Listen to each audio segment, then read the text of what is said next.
Sub registrar కార్యాలయాలను ప్రైవేటీకరిస్తున్నారంటూ కొందరు పనిగట్టుకుని దుష్ప్రచారం చేస్తున్నారని, వాస్తవాలను ప్రజలకు తెలియచేయాలని అధికారులను ఆదేశించారు ముఖ్యమంత్రి. ప్రజలకు మెరుగైన సేవలు అందించేందుకే రిజిస్ట్రేషన్ సేవా కేంద్రాలను ఏర్పాటు చేస్తున్నామని స్పష్టం చేశారు. రాష్ట్ర సచివాలయంలోని ఆర్టీజీఎస్ సెంటర్లో వివిధ శాఖల పనితీరుపై సీఎం చంద్రబాబు సమీక్షించారు.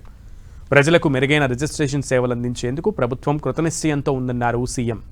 రిజిస్ట్రేషన్ సేవలను మరింత సులభతరం చేసేలా రిజిస్ట్రేషన్ సేవా కేంద్రాలను ఏర్పాటు చేస్తున్నామని తెలిపారు. ఇది ప్రైవేటీకరణ ఎంతమాత్రమూ కాదని స్పష్టం చేశారు. పాస్పోర్టు సేవా కేంద్రాల తరహాలోనే రిజిస్ట్రేషన్ సేవా కేంద్రాలు పనిచేస్తాయని వివరించారు. పాస్పోర్ట్ సేవా కేంద్రాలు అందుబాటులోకి వచ్చాక పాస్పోర్ట్ ప్రాసెసింగ్ అనేది చాలా సులువైంది. ఇదే తరహాలో రిజిస్ట్రేషన్ సేవా కేంద్రాల పనితీరు ఉంటుంది. అయితే రిజిస్ట్రేషన్ సేవా కేంద్రాల విషయంలో కొందరు పనిగట్టుకుని దుష్ప్రచారం చేస్తున్నారని ఆగ్రహం వ్యక్తం చేశారు సీఎం చంద్రబాబు. ప్రజలకు వాస్తవాలు వివరించే బాధ్యతను అధికారులు తీసుకోవాలని ఆదేశించారు. రిజిస్ట్రేషన్ సేవా కేంద్రాల వల్ల కలిగే లాభాలను వివరించాలని దిశానిర్దేశం చేశారు.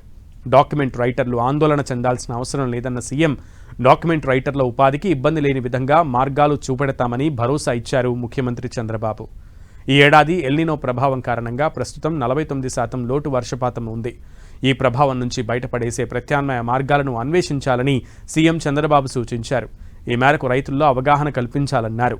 డ్రై క్రాప్స్ వేసేలా రైతులను ప్రోత్సహించాలని, ఇదే సమయంలో వీబీజీ రామ్జీ పనులను పెద్ద ఎత్తున చేపట్టాలని ఆదేశించారు. జలధార పనులకు వీబీజీ రామ్జీ పనుల్ని అనుసంధానం చేయాలన్నారు ముఖ్యమంత్రి చంద్రబాబు.